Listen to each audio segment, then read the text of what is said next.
Yes, if you got one hard front clunk when you turn after a deep pothole, the hit most likely hurt the front suspension, and the usual fault is the strut top mount, the lower ball joint, or the sway bar end link.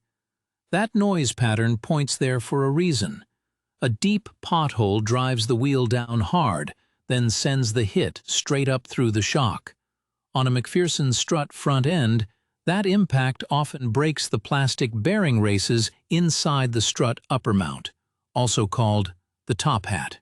When you turn the wheel, the whole strut is supposed to turn smooth with the steering.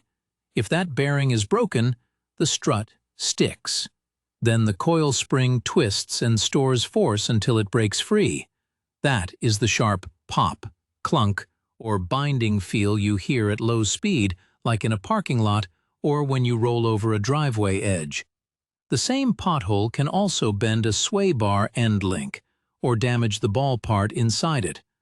When that happens, the sway bar can move out of place and hit the lower control arm as the suspension moves in the turn. That gives you one solid metal knock when the body starts to lean. The other part I would not ignore is the lower ball joint. A bad hit can loosen that joint in its socket. If it has up and down play, that is a safety fault, not just a noise. What I would do first is get both front wheels safely off the ground. That matters because the suspension needs to hang free, and the steering needs to move without the tires dragging on the floor. Then have a helper turn the steering wheel slowly from full left lock to full right lock. While they do that, put your hand on the front coil spring. Do not only listen. Feel for a grab, a jump, or a winding feel in the spring. If you feel the spring load up and then release, the strut upper mount bearing moves to the top of the list. Next, keep that same slow lock-to-lock turn going and watch the sway bar end links. Look for a bent link, a torn boot, or a link that lets the sway bar shift toward the lower control arm. After a deep pothole, that link can bend, or the joint inside can shear. Then the bar can tap or slap nearby metal as the suspension moves over a curb cut or driveway lip. Then check the lower ball joint the right way. Keep the wheel off the ground and slide a long pry bar under the tire.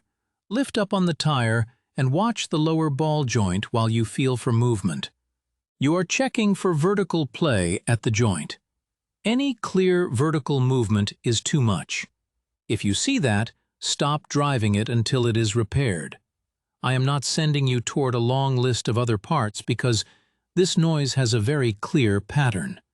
One heavy clunk, pop, or bind right after a pothole during slow steering fits the strut assembly, the sway bar end link, or the lower ball joint better than the usual loose front end noises.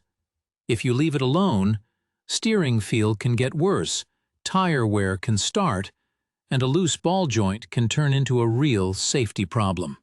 Jack it up and do those checks before the next long drive.